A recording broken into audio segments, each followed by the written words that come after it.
called the kidney and its parts. The kidney is like a pin shaped.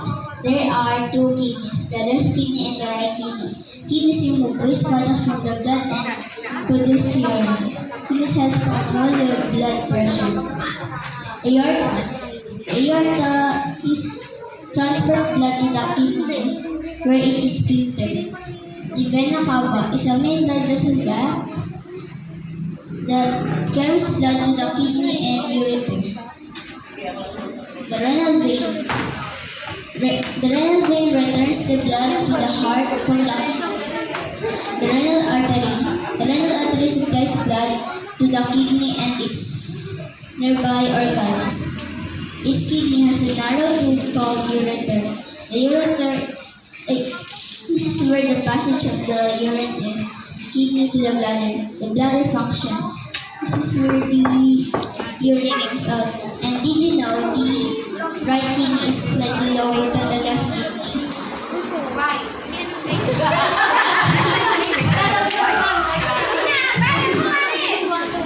Because the liver has a space of it.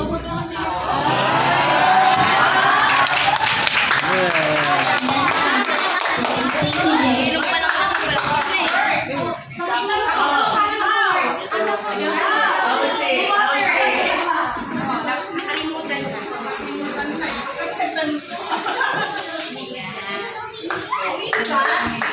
Wala, may UTI.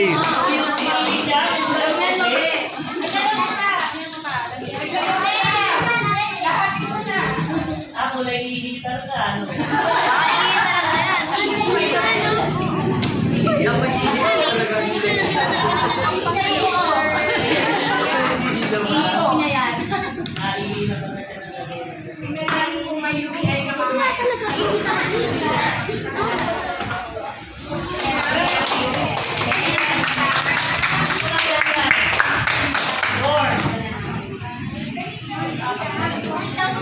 Release, guys.